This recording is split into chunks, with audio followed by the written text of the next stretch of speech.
ہیں ہمارا اگلا مرحلہ سوالات و جوابات کی نشست پر مشتمل ہوتا ہے۔ آپ احباب کے سوالات ہمیں موصول ہوتے رہتے ہیں۔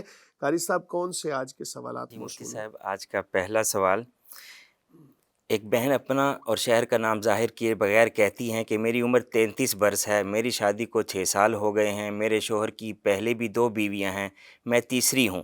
میرا شوہر اپنی دوسری بیوی بچوں کو زیادہ وقت دیتے ہیں، گھر کے لیے خرچ دیتے ہیں، ہر عید تہوار خوشی غمی کے موقع پر ان کو اپنے ساتھ رکھتے ہیں، لیکن مجھے نہیں۔ پہلی دونوں بیویوں کو الگ الگ گھر بھی دیے ہیں، ان کا ہر طرح سے خیال رکھتے ہیں، لیکن مجھے دوسرے شہر میں کرائے کے مکان میں رکھا ہے۔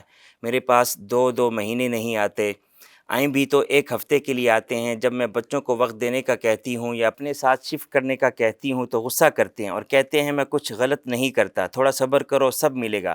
اسی انتظار میں 6 سال گزر گئے ہیں۔ میرا شوہر تو اپنے گھر اور بیوی بچوں کے ساتھ خوش ہے، لیکن مجھے بہت تکلیف ہوتی ہے۔ آپ رہنمائی کریں، مجھے کیا کرنا چاہیے؟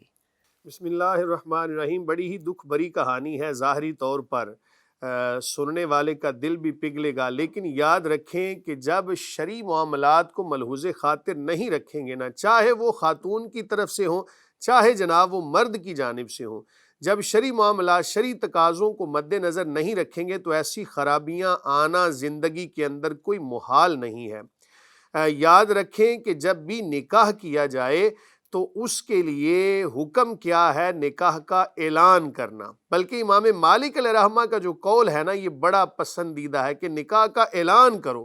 پتہ چلنا چاہیے جناب یہ خاتون اور یہ مرد ان کا آپس میں نکاح ہو چکا ہے، اب کبھی بھی اگر یہ علیحدہ میں یا کبھی بھی ایک ساتھ یہ کہیں نظر آئیں تو ان کے حوالے سے کسی قسم کا کوئی ذہن کے اندر کوئی برا خیال نہ آئے کہ یہ کیا آپس میں لگتے ہیں۔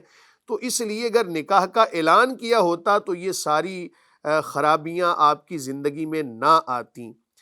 یاد رکھیں کہ مرد کے لیے 4 بیویوں کو آزاد 4 خواتین کے ساتھ نکاح کرنا جائز ہے، لیکن یہ جائز کی حد تک ہے۔ اس کے لیے باقی معاملات کو بھی ملحوظ خاطر رکھنا مرد کے لیے لازم ہے۔ مردوں کو یہ تو یاد ہوتا ہے کہ جی ہم نے 4 شادیاں کرنی ہیں، لیکن کبھی یہ شاید فرمان رسول صلی اللہ علیہ وآلہ وسلم ان کے کانوں سے نہیں گزرا کہ اگر انصاف نہیں کریں گے تو کل قیامت کے دن اس حالت میں آئیں گے کہ ایک حصہ مفلوج ہوگا۔ تو اگر انہوں نے پہلی بات تو یہ یاد رکھیں آپ نے غلط کیا ہے، میں آپ کو اس میں قصوروار ٹھہراؤں گا۔ کیا جب نکاح ہوا تھا تو آپ کے گھر والے اس میں شامل تھے؟ اگر آپ کے گھر والے شامل تھے تو کیا مرد کے سارے گھر والے شامل تھے؟ اگر ایسی صورتحال نہیں تھی تو آپ نے خرابی یہیں سے کی ہے۔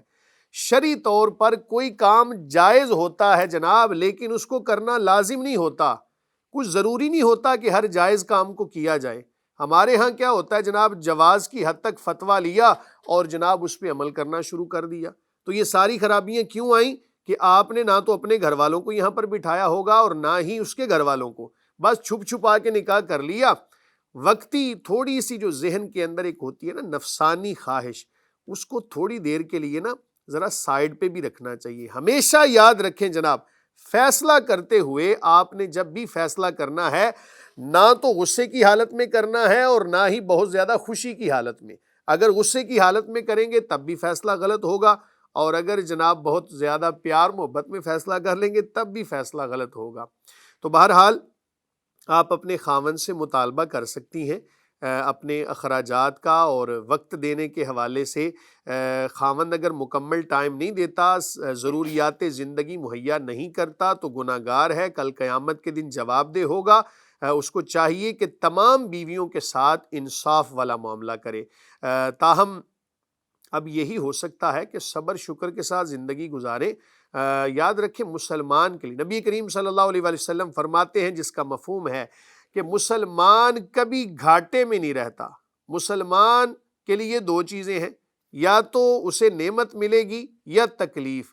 نعمت ملے گی شکر ادا کرے گا، اللہ تعالیٰ اس کی نعمت میں اضافہ فرما دے گا۔ مصیبت آئی ہے صبر کرے گا، اللہ تعالیٰ اس کی خطاؤں کو مٹا دے گا۔ تو اب یہی ہو سکتا ہے میری بہن کہ آپ صبر شکر کریں جس طرح بھی ہے اور اپنی زندگی کو گزاریں، حکمت عملی کے ساتھ معاملات کو لے کے چلیں۔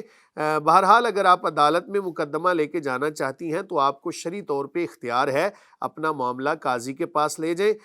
اگر آپ اس کو سرے عام اور اپنے خاوند کے اوپر جناب آپ زور دیتی ہیں نا، تو ہو سکتا ہے کہ اس کے کوئی منفی اثرات بھی سامنے آئیں۔ اس لیے ہمارا مشورہ ہوگا کہ خاوند کو یہ آپ پروگرام دکھائیں۔ امید کرتے ہیں کہ آپ کے خاوند کا دل بدلے گا۔ اللہ تعالیٰ کی بارگاہ میں دعا بھی کرتے رہیں، دعا سے تقدیریں بدل جاتی ہیں۔ اپنے والد صاحب کو کہیں کہ آپ کے لیے نا نام لے کے آپ کا دعا کریں، کیونکہ والد کی دعا بڑی مقبول ہوتی ہے۔ اس کے علاوہ اگر کوئی آپ کا مسئلہ ہو تو وہ انشاءاللہ ہم بعد میں بیان کریں گے، جو ابھی تک صورتحال سامنے تھی وہ تذکرہ کر دیا۔ مفتی صاحب اگلا سوال، چاشت اور اشراق کی نماز کس وقت پڑھ سکتے ہیں، اور مفتی صاحب اس کی ادائیگی کا مکمل طریقہ بھی سکھا دیں۔ بسم اللہ الرحمن الرحیم۔ یاد رکھیں کہ ایک ہے فرائض، فرائض کی ادائیگی وہ ہے جو کرنا لازم ہے۔ اس کے علاوہ جو عبادات ہیں ان کو نفلی عبادات کہا جاتا ہے، اور نفلی عبادات کے اندر تشہیر نہیں کرنی چاہیے، لوگوں کو بتانا نہیں چاہیے۔ تاہم اشراق کے بارے میں حدیث مبارکہ سماعت کر لیں، اس کو امام ترمذی نے روایت کیا ہے۔ حضرت انس رضی اللہ عنہ سے راوی کے فرماتے ہیں رسول اللہ صلی اللہ علیہ وآلہ وسلم، جس کا مفہوم ہے کہ جو فجر کی نماز جماعت سے پڑھ کر ذکر خدا کرتا رہا، نماز فجر جماعت سے ادا کی اور اس کے بعد ذکر خدا میں لگا رہا یہاں تک کہ آفتاب بلند ہو گیا، سورج نکل آیا، اپنا جو اس کا یوں سمجھ لیں کہ سرخ کلر تھا وہ ختم ہو گیا اور تھوڑا سا بلند ہو گیا، پھر 2 رکعتیں پڑھی۔ 2 رکعتیں پڑھنے کا ثواب کتنا ہے جناب؟ فرمایا رسول اللہ صلی اللہ علیہ وآلہ وسلم نے، جس کا مفہوم ہے تو اسے پورے حج اور عمرہ کا ثواب ملے گا۔ اب آپ اندازہ کریں کہ آج حج اور عمرہ کتنا مہنگا ہے جناب، اور کتنی مشقتیں اس کے اندر اٹھانا پڑتی ہیں۔ تو اگر کوئی بندہ نماز فجر ادا کر کے ذکر خدا کرتا رہے اور اس کے بعد 2 رکعتیں پڑھ لے تو کتنا ثواب مل رہا ہے حج اور عمرہ کا۔ اس کے بعد آتا ہے جناب چاشت کے حوالے سے۔ نماز چاشت مستحب ہے کہ کم از کم 2 اور زیادہ سے زیادہ چاشت کی 12 رکعتیں ہیں، اور افضل 12 رکعتیں پڑھنا ہے۔ حدیث میں ہے کہ جس نے چاشت کی 12 رکعتیں پڑھیں اللہ تعالیٰ اس کے لیے جنت میں سونے کا محل بنائے گا۔ بنانے والی ذات کون سی ہے؟ اللہ تعالیٰ کی۔ کیسا محل بن رہا ہے جناب؟ سونے کا۔ تو اس لیے چاشت کی 12 رکعتیں پڑھنی چاہیے، اگر نہ بھی ہو تو کم از کم 2 ضرور پڑھ لینی چاہیے۔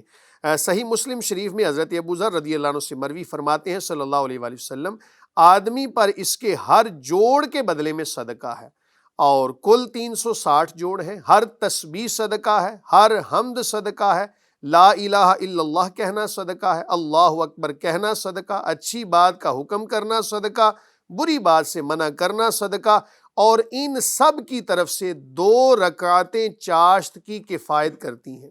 اب آپ اندازہ کریں کہ ایک بندے نے اگر سارا دن کوئی ذکر و اذکار نہیں بھی کیا تو اگر یہ 2 رکعتیں اس نے پڑھ لی ہیں چاشت کی، یہ چاشت کا وقت کب شروع ہوگا جناب؟ اشراق کا وقت جیسے ہی ختم ہوگا، یوں سمجھیں کہ سورج جیسے ہی تھوڑا سا بلند ہو گیا نا، چاشت کا وقت شروع ہو گیا۔